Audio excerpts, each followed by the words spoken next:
She slices through the water at more than 30 knots. The newest edition of the biggest fighting machine ever built. 60,000 tons of steel and 4.5 acres of flight deck, carrying America's war on terror to the mountains of Afghanistan. In this hour, you'll go inside and see things no outsider has ever seen before. The top secret intelligence operation, the high-tech command and control center, a coalition boarding party as it searches for Al-Qaeda leaders on the high seas, and a fighter mission off the deck and deep into Afghanistan. You'll also meet some of the extraordinary young people for whom all of this is just another day at the office, thousands of miles from home. These guys, they're warriors, and that's why we're out here. Come aboard the USS John C. Stennis.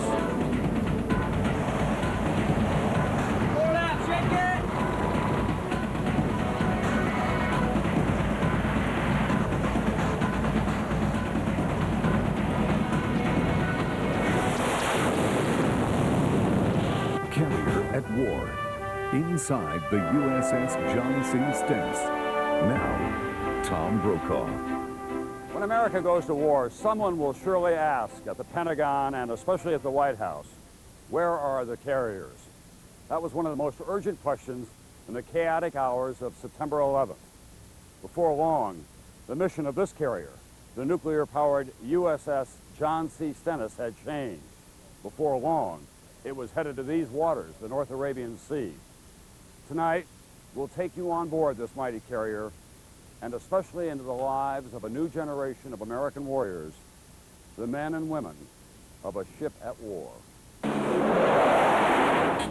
Here, boss. 24 hours a day, every day. These last too long. This is the business of USS John C. Stennis. Coming out to our 55 RPM, indicated and answered for. A small city of 5,200 people, focusing all their efforts on making this and this happen smoothly, dozens of times a day, hundreds of times each week. They are here on station off the coast of Pakistan as part of Operation Enduring Freedom, flying missions deep into Afghanistan. 502, set them up 410. There are 8 air squadrons on Stennis, ranging from refueling planes to electronic warfare aircraft to helicopters. But just 4 of the squadrons are strike aircraft, 64 pilots actually flying bombing runs. One of the many perks of being a fighter pilot on a carrier, you get to sleep in. By the time Lieutenant Dave Balsitis, who flies an FA-18 Hornet for the carrier's Blue Diamond Squadron, has gotten up, hundreds of people have already been working below decks to prepare for the day's missions. We're ready to take this up to the roof. I'll talk to Dog. Stretched out below the flight deck, a vast hangar deck, a busy full-service garage for Stennis's helicopters and jets. Every night, the squadron's maintenance crews, the green shirts, are here working off a never-ending list of emergency repairs, pilot complaints, and routine maintenance on the Blue Diamond's 12 jets. Excuse me, let me get 1/2 a cup of coffee down my sock, and then tell me what the hell's going on. Master Chief Anthony Gallegos keeps the planes running. Take the hammer away from the AOs. Here in the middle of the Arabian Sea, Gallegos can't just run down to the corner store for spare parts. If it's not on the ship's inventory, it must either be fixed or stripped from another plane. Each squadron has its own hangar queens, planes that are so stripped of parts they haven't flown in weeks. These are what I have to take out of my own aircraft to survive. That's 1 month. That's another month. That's another month. I need parts. It's a balancing act. The shortage of time and parts on the one hand, demanding pilots on the other. Gallegos calls them prima donnas. As soon as they crawl in that cockpit, it's... Okay, everybody wants to be a Tom Cruise, yada, yada, yada. But with so much in this war riding on those pilots, Gallegos wouldn't have it any other way. You know what? I want that cocky, mad dog killer in the cockpit. At the top of Gallegos' list is Smiling Dave Balsitis. Plastic Man. That's Plastic Man. Oh, you like that? I bet he sleeps like that. Plastic Man is only one of Balsitis' nicknames. Every pilot has a call sign. Most call signs are usually demeaning. Let's see, first it was Itchy, and then it was Balls, and then it was Jack, or Jack, the politically correct version. And the more you don't like it, the more it sticks. For Jack and the rest of the Blue Diamonds, however, this is serious business. Your job took on a whole new meaning after September 11th. Absolutely. We're making a difference this time, and it's amazing, especially talking to ground troops on the ground, because they're no getting in harm's way down there. We're there for those guys. That's what we do. We're going to go to Civic. Jack's flight over Afghanistan, they call it the beach, is only 2 hours away. And now he and his wingman, Eric Mouth Purdy, have to go to Civic, that's the ship's top secret intelligence center, to be briefed on their mission. 2 areas of Taliban concentration we're looking at. First, between the Shawikout and Naka Valley area, which is the same area we've been looking at for the last several weeks. If Jack is worried, he doesn't show it. By all accounts, he is one of the cockiest pilots on Stennis. Oh, come on. You got it covered, right? I got it covered. I'm Jack. From a poor family, Jack joined the Navy straight out of high school. His first mission, buffing floors in the officers' quarters. You know, I was caught in the enlisted ranks and couldn't get out, and then managed to talk to the XO of the ship. I was like, I want to go to college. I want to fly jets. But the Navy Changed your life. Absolutely. In the Navy, it doesn't matter where you came from or who your parents are or how much money you got. That's a good sound somebody got back. That's a great sound. Right. That's a sound of freedom right there. Right. Today, this is Jack's home, the Blue Diamond's ready room. That was a whole lot of nothing. It's kind of a clubhouse, decorated with letters from home, private stashes of gourmet coffee, and a place to play their favorite game, cribbage. Oh, spot, I'm in good shape. This morning, Jack has an unexpected piece of mail. His cousin Marv has forwarded a tribute CD of the 9/11 attack on the World Trade Center. So your cousin took this dude? Yeah. He's a firefighter. Thinking of him. Jack's CD is soon the center of attention. As the images begin to play, the mood changes. These crewmen are seeing the reason they are at war. Makes it very easy to go across the beach, that's for sure. If the pilots are at the top of the carrier pyramid, these brown-shirted flight deck crew members are somewhere near the bottom. They are called plane captains. They're only 18 and 19 years of age, but they take care of the jets, chasing after them with 60 pounds of chains on their shoulders. They have perhaps the most dangerous job on the ship. You can only imagine this. 34 blades spinning around in there super fast. You get stuck in there, man. You're mincemeat. Back home, their parents might hesitate to give these kids the keys to the family car. But on board Stennis, their boss has no qualms about having them drive a $30 million jet just inches from the edge of the slippery deck. And when you send these teenagers up to the flight deck, I mean, they got to do everything to keep that plane in the air, right? Yes, they do. They have a lot of responsibility. A lot of these guys just got out of high school and have never even held a job before, and right now they're the last eyes that look at the airplanes before they go off the deck. It is a complicated, confusing, and potentially deadly ballet directed by this man, Chief Handler Frank Fuentes. Attorney Sergeant report. It's his job to tell everyone and everything on this 4.5-acre flight deck where to go. Roger. He's cleared to spread. Stennis is loaded with the latest high-tech gadgetry. But when Fuentes absolutely, positively has to know who's where, he looks here. It's called the Ouija board. It gets stressful. I mean, some of these shirts will come in here. Some people come in here just lay it all out at you. You know, shoot you up. I'll sit in that chair and I'll just be taking it off. Down in the rigging room, Jack is putting on his flight gear and getting his sidearm. He has 2 clips of ammunition in case the plane goes down over Afghanistan. His mission today, close air support for troops on the ground. For Jack, it's a job that brings home exactly why he and the rest of the carrier crew are out here. During Operation Anaconda, we were going over the beach and dropping every single mission, every single day for 2 weeks. These guys can see Taliban, Al-Qaeda half a mile away, and they're giving us coordinates. Hey, we need you to take care of these guys. They've been shooting at us all day, and you can hear fear in these kids' voice, and that puts a whole nother meaning on top of the World Trade Center, because you can hear other Americans down there with just death in their voice. It's horrifying. Now suited up, Jack heads for the flight deck. But before climbing into the cockpit, he has one final piece of business: putting his firefighter cousin Marv's name on a bomb. Jack's big hope today, that he gets to drop it. There we go. Even after hundreds of flights, Balcetis still gets a thrill from sitting in the driver's seat of an FA-18 Hornet. Did you get tired of this? But he also knows that every day he flies, he puts his life in the hands of his shipmates.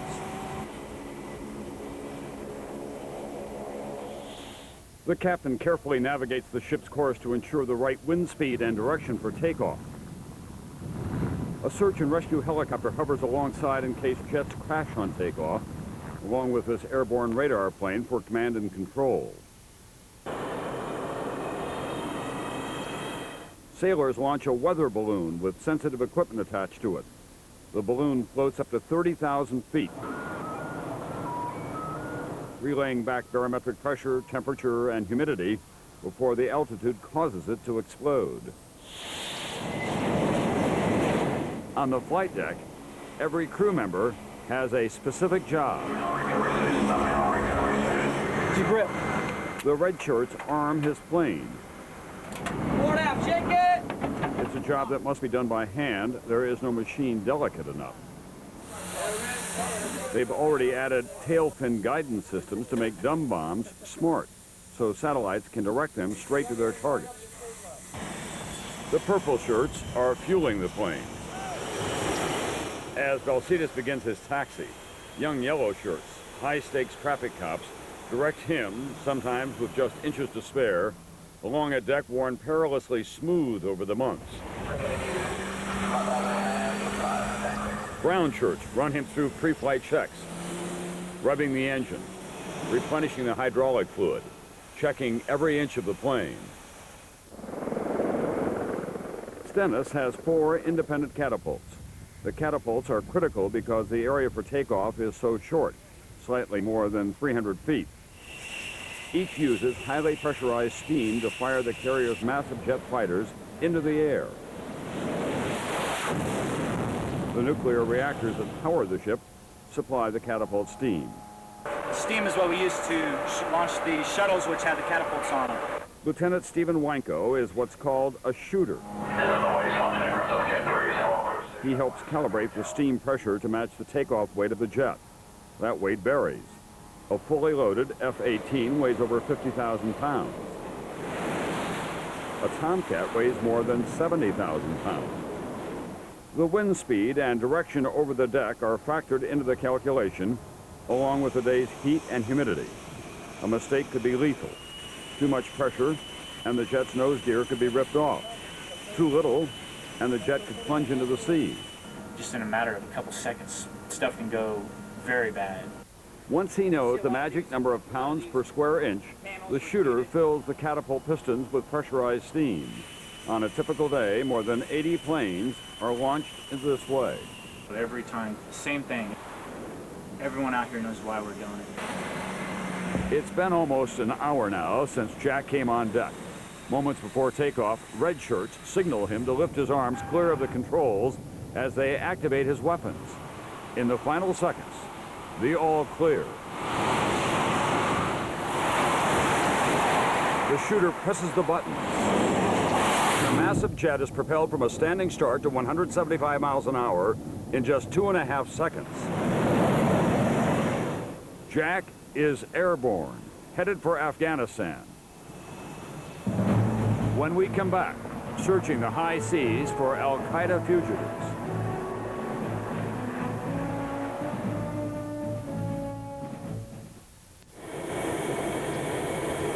Dave, Jack Balcetis, is in the air, headed for Afghanistan. After takeoff, Jack had to immediately transmit coded communications back to Stennis, or his flight would have been turned back. His code name, Lone Wolf 51. Stennis will keep a protective eye on him while he passes over the beach into Afghanistan. Okay, Bull, what's going on? Sir? Admiral Jim Zortman manages the complex war effort that involves the pilots and 24 U.S. and coalition warships. Stennis is his flagship. We have 2 boardings that just completed, have 1 in progress. The Sullivans is conducting that. Engine on deck. Carry on, please. Carry on. In his war room, Zortman runs a daily gauntlet of meetings where he referees the constant scramble for essential parts and supplies. Still looking for a blade for 611. We did not get one on Kennedy. And we'll be steaming back that way. And he deals with the overriding issue after 5 months at sea, sailors wanting a firm answer on when they're going home. I think we'll have something within 4 or 5 days. I don't think we're going to get any pushback from 7th Fleet. So.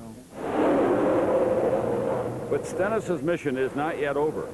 Zortman must keep his eye not only on Afghanistan, but on possible future action anywhere in the region. Part of the irony of the Stennis is that this was a ship that was built for a different kind of war. It was going to be the big war. Suddenly we're fighting people who are bandits hiding in caves in an ancient landscape somewhere. You're right, but it can move literally around the world. We bring our own support facilities. We bring a large number of fighters, and with nuclear power, the result is that we can reconfigure it to do a lot of things. Technology is changing warfare so much. It is. When our pilots come back from their missions and they've got tapes of what they did and they can show where they were supporting those troops, we put them on the television and they see that direct connection. Thanks, Chet. Zortman is one of many on board with close ties to September 11th. By chance, he was in San Diego that day preparing for duty on Stennis. But 23 people who reported to him at the Pentagon were killed. Now, part of his mission is to find the people responsible if they attempt to flee by water. Even though no terrorist has yet been caught at sea, Zortman says the searches will continue. And this drill on board Stennis is aimed at training U.S. sailors on how to safely handle al-Qaeda prisoners when and if they are brought on board. We're going to stop and see the Vancouver, a Canadian ship that's out here. On an aerial tour, the Admiral points out some of the international coalition ships near Stennis. Many of them are active in the hunt for terrorists. This is a Canadian warship at 280, operating with coalition forces. Our cameras are there when a Canadian destroyer targets the Sudanese cargo ship. The captain waits until it crosses into international waters and then demands permission to board.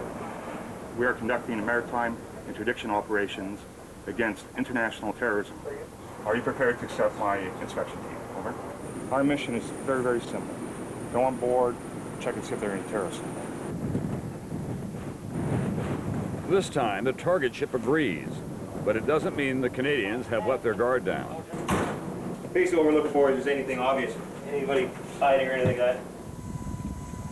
Back on Stennis, intel specialists are receiving transmissions, photos, and other data from the Canadians while the search is in full progress.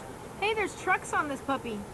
They work furiously to analyze the information. That's a crew list right there. I'm not packed. Desk guys, too. Almost immediately, there's a hint of trouble. We've got 2 new crew members compared to last time. The question, who are they? The Canadians send digital photos and passport numbers to Stennis looking for answers. We can put them side by side. Once, this kind of exchange would have been done on radio. 3 JPEGs. But today, it's in classified chat rooms. Right now, ICE McClellan is checking those names against a known roster that we have of possible al-Qaeda members to see if there's any of them that may match up to them. It's in this room, so secret, it's never before been seen on television, where contacts of interest, like the Sudanese ship, are tracked. There's a lot of stuff being downloaded into this room. Where's it coming from? It comes from a variety of sources, and they're sensitive sources. Reports written by humans, there's acoustic level intelligence, there's visual level intelligence. Every eyeball is a wonderful intelligence collector. Commander Paul Becker heads the intelligence analysis for the carrier battle group. Can't you get into intelligence overload? You've got so much stuff coming in. Yes, sir, and that's where training comes in. We are constantly juggling a crocodile, a bowling ball, and a running chainsaw, and in great quantities. The strength and the value of this room is that the young men and women who man it provide analysis. They add a so what factor to it, and that's what makes this room special. It's a big responsibility right for here. young men and women Have the 3. barely old enough to drink legally. There's always a chance that we will get something wrong. And if we get something wrong, normally it's not our lives that's going to be on the line. It's someone else's.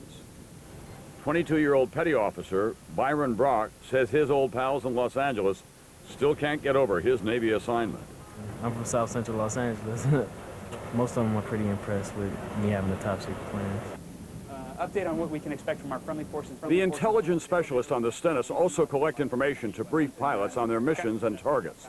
All right, we'll go ahead and get started with the strike brief here. Pilots rehearse bombing runs here on sophisticated computer programs.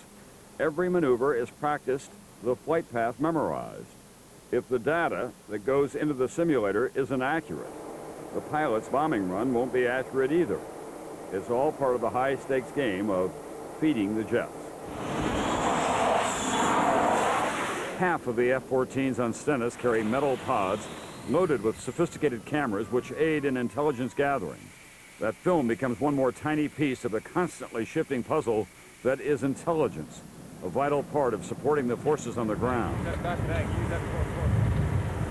A few hours after the merchant ship is first boarded, the background search on the crew is completed. Nobody on it? Nothing? Nothing from what we got. All into back. Hey, sir, I just want to let you know that we didn't find anything from the list that we had. The ship is clean. No known terrorist on board. When we come back, defending the carrier, young men and women on guard for every possible threat. And later, I get a small taste of the Navy's work in a fighter high over Afghanistan.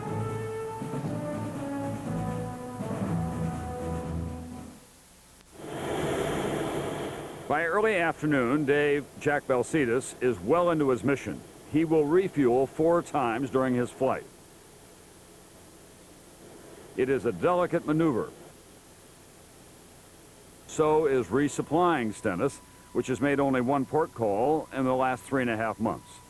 With 5,200 people on board, they consume a lot of almost everything on the Stennis, so resupply is a critical factor, and it's a tricky business. That ship is pulled alongside, and it's running at 13 knots with the Stennis as they send over all manner of supplies.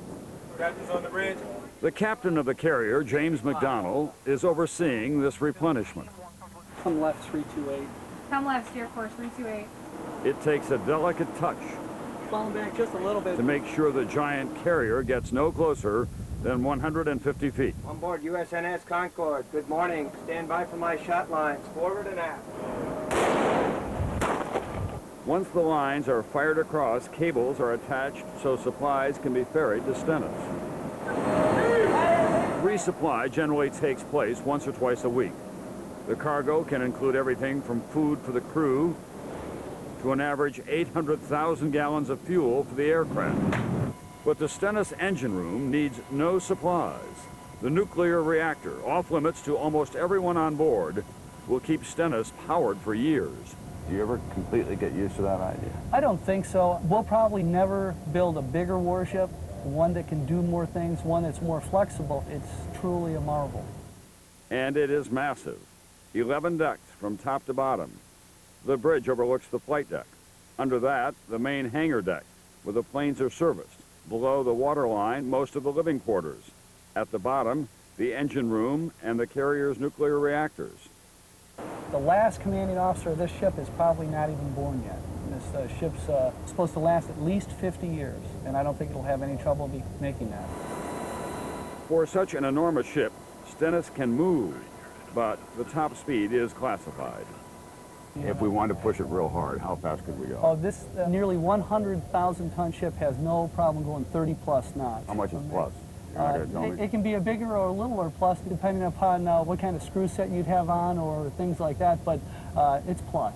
Captain McDonnell and his crew use GPS satellites to help them navigate.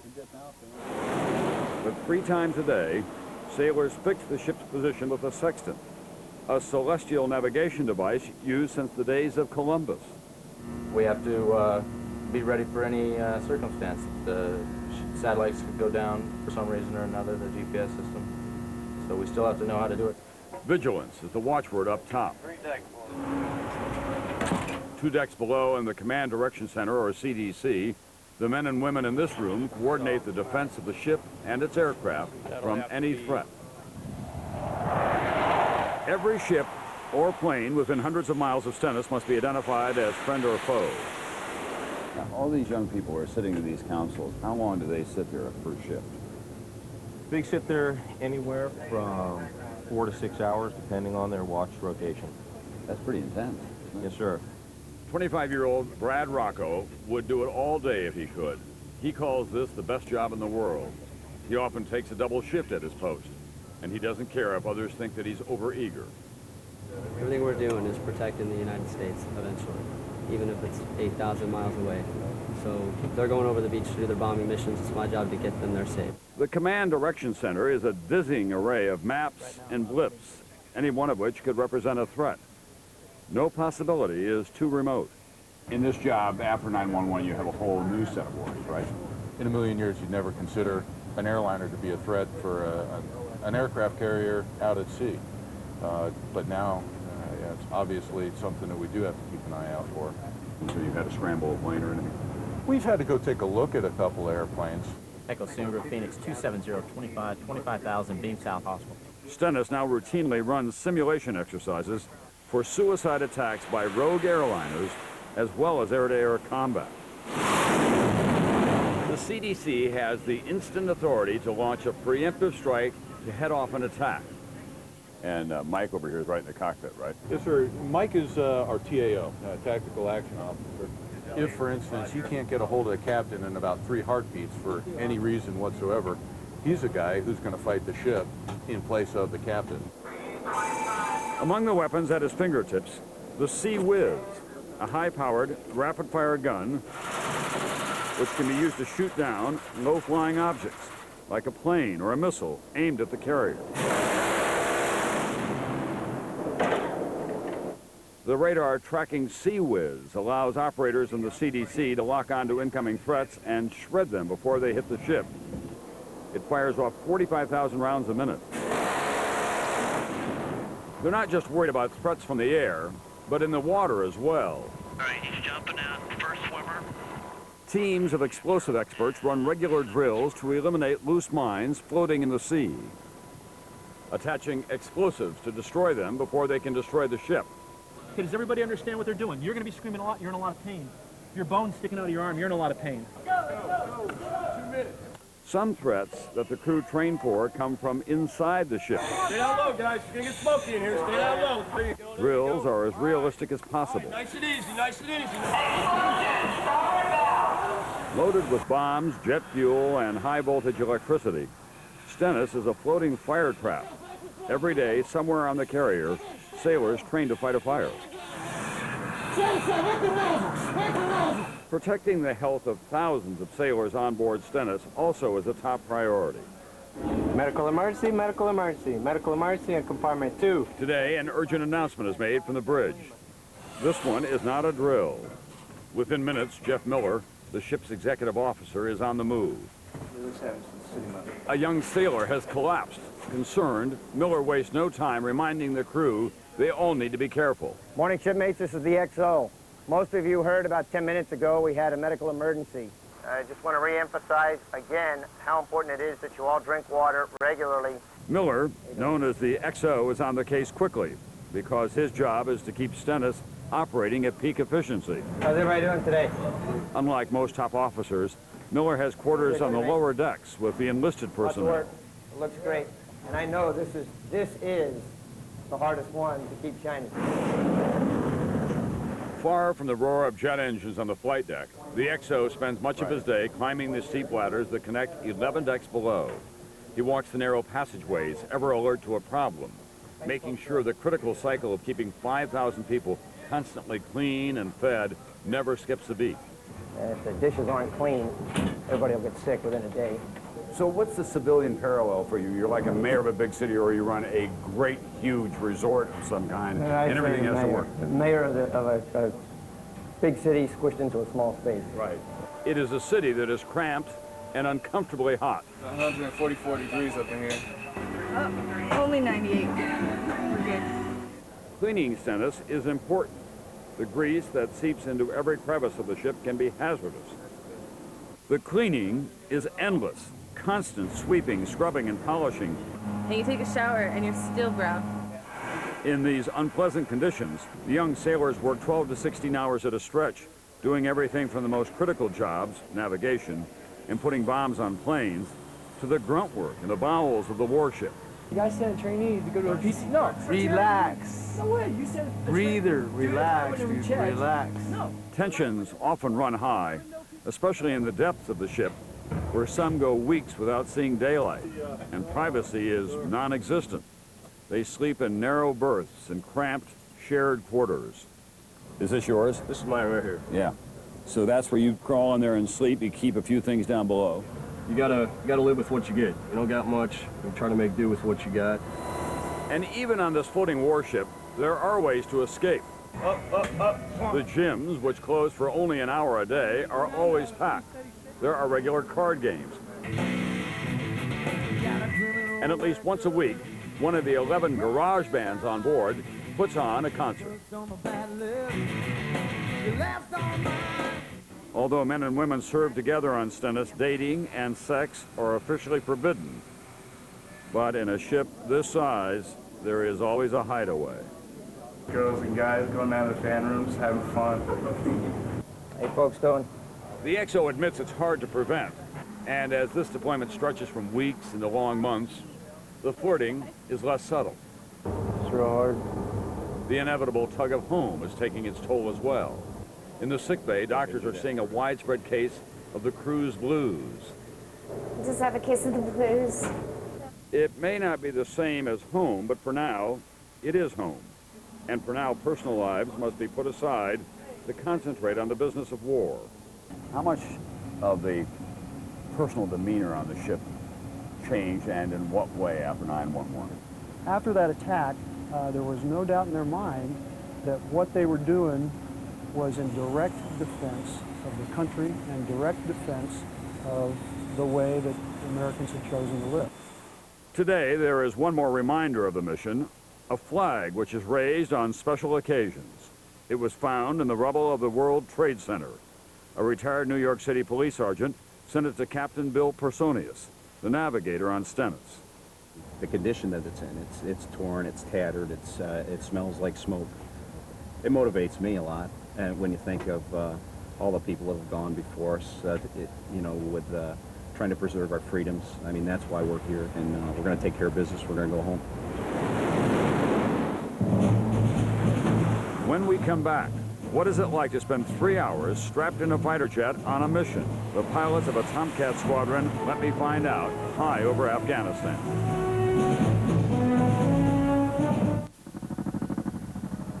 Keeping these planes repaired and ready to go, getting them launched on their combat missions, that's the primary assignment of a carrier.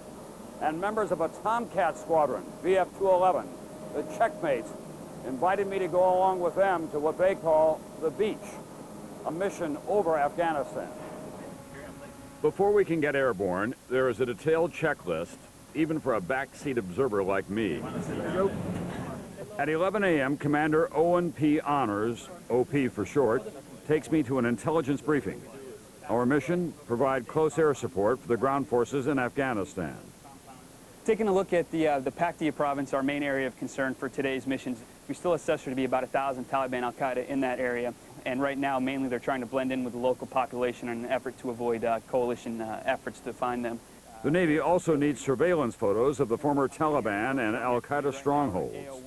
Manpads and AAA are still the #1 threat. There has not been much ground fire at the Tomcats, and we will stay high out of range, much to my relief. So over the next several days, be on the watch for an increase in both small arms and AAA fire. Okay, where's Mr. Brokaw going to get dressed?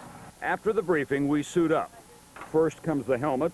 Anchormen have huge heads, you know. Next, the G suit, a pressure suit for the lower body that keeps blood going back to the brain, preventing pilots from blacking out during sharp, fast turns. Does it zip down? And finally, the torso harness, which will connect me to a parachute inside the jet. Just tell me if it's pinching anywhere? No, it's good. Since we're flying over open ocean in hostile territory, I'm briefed on radio frequencies and ejection procedures. There are emergency rations, sharp repellent, even a fishing hook, just in case. I think we got a match. Great. We will fly the F-14 Tomcat, a two-person, $40 million fighter bomber that can cruise at more than twice the speed of sound. It has a rapid-fire cannon and carries missiles and bombs. As we load onto the F-14 and go through our pre-flight checks, I am focused on two goals: not screwing up and not throwing up. Doing a control sweep. There they go. Yeah, they're under control. They're about 10 seconds away now. Watch out! And when that catapult grabs the jet, OP is in charge, and I'm on the ride of a lifetime.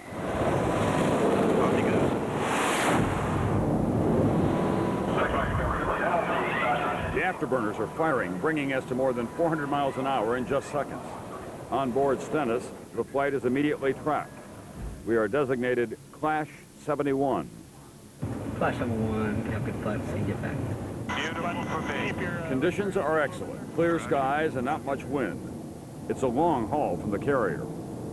Our mission will take us 1,500 miles, crossing over Pakistan into Afghanistan and up to our objective, Kandahar. We have to line up for a mid-air refueling on the way. And from this vantage point, I have new appreciation for hostile terrain. Have you ever been over territory that is more foreboding and forbidding than that red desert that runs right up to the edge? Not at all. Not at all. I guess that's what the moon would look like if we went to the moon. Somewhere down there is the 1,500-mile-long border between Pakistan and Afghanistan. No one knows better than you how many places there are to hide. They can stick you in 100,000 crevices. That's why I think it's just so hard to accurately target some of these places. I mean, one cave looks the same as another, it looks the same as another. I don't know how anyone ever polices that border. I mean, where does Pakistan end and Afghanistan begin? There's no clear place. We fly up to our reconnaissance point, the airfield at Kandahar, where we shoot this digital image and feed it back to the intelligence specialist on board Stennis.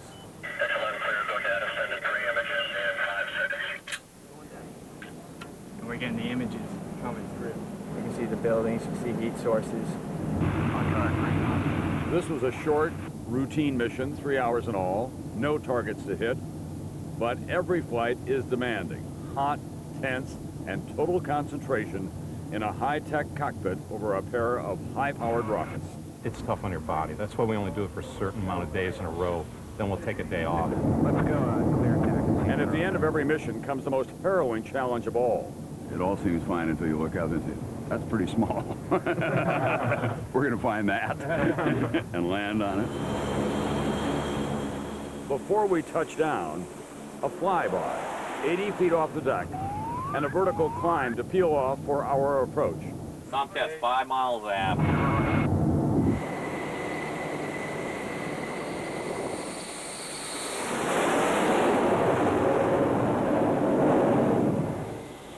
The landing, the trap, is much more jarring than the takeoff. The landing gets your attention. You know, it's, he asked me twice whether I was locked into the harness. It was a ride I'll never forget. When we return, more serious business. Dave Jack Belcetis and his wingman are still up over Afghanistan. And nighttime brings a whole new set of challenges. Even though Navy pilots make hundreds of carrier landings, they say the traps, as they call them, are never routine. The first 50 or so, you don't really know what's going on, so you're not that scared. And then when you realize how close you are to dying, you get pretty scared and your knees start to shake after that.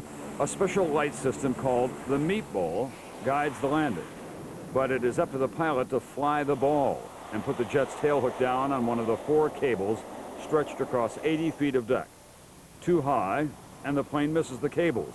It's called a bolter, as the pilot hits full power and bolts the carrier for another try. Too low, and the jet could crash into the stern of the carrier. Accidents do happen. During this tour, one of the carrier's F-14s touched down normally, but then trouble. This animation shows what happened. The tailhook snaps. The jet tries to bolt using afterburners, and the pilots eject safely seconds before the F-14 crashes into the sea. Shooter Steve Wanko was on the flight deck when that happened. If it would have been 100 feet the other way, it would have been, could have been bad. Down in the arresting gear room, crewmen anxiously await each landing, adjusting the tension on the cable to match the weight and speed of each incoming jet.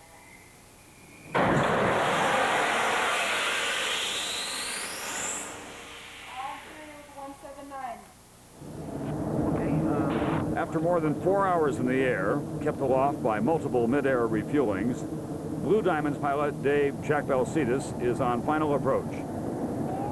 His fingers dance on the throttle, making microscopic adjustments as he aims for the number 3 cable.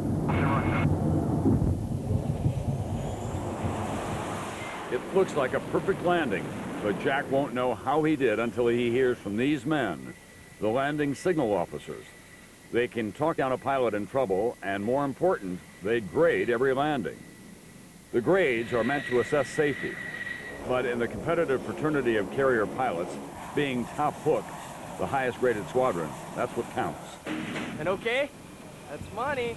Jack gets an OK-3. That's just about as good as it gets. Jack didn't get to drop that bomb dedicated to his firefighter cousin, but he is home safely. However, many other pilots are still out, and night is coming on. Landing on a carrier is never more dangerous than at night, when pilots must guide their jets in darkness toward a runway that is moving sideways at 35 knots over a roiling sea. If daytime is a 1, what's a nighttime landing? 10. 10 plus, right? And nighttime still gets your attention, right? Yes, sir. Very much so.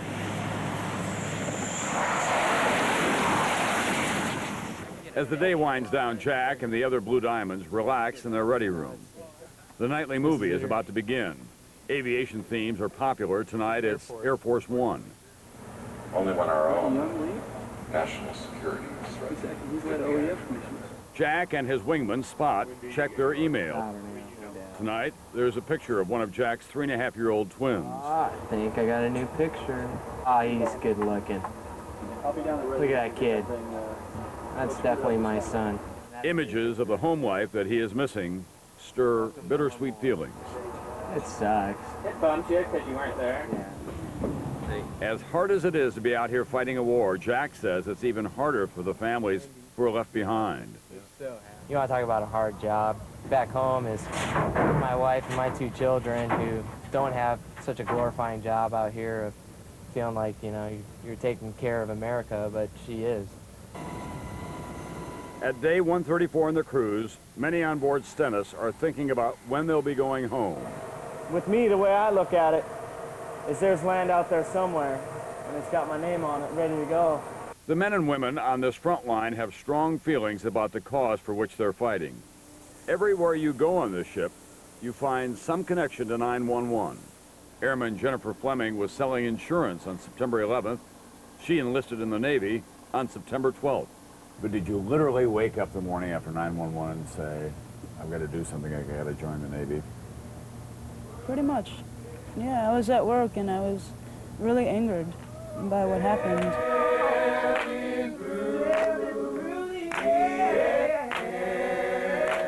These people make Stennis what it is, in tough conditions, remarkable social and racial harmony, a team of volunteer warriors fighting America's war on terror. There isn't a man or a woman on this ship that didn't come from someplace. There's a story behind every one of them, whether they're from the big city or from a farm in Iowa or from a vineyard in California. The thing that makes this place go are those young men and women, those sailors and Marines from all over the country, and their enthusiasm and their dedication. After its tour in these waters, USS John C. Stennis returns to its home port in California. Some of the people that we've met tonight will be rotated off the ship. Others will get new assignments on board. But all of them, whatever their job, will be battle-tested. Veterans of a ship at war. I'm Tom Brokaw for Discovery Channel. Thank you for joining us.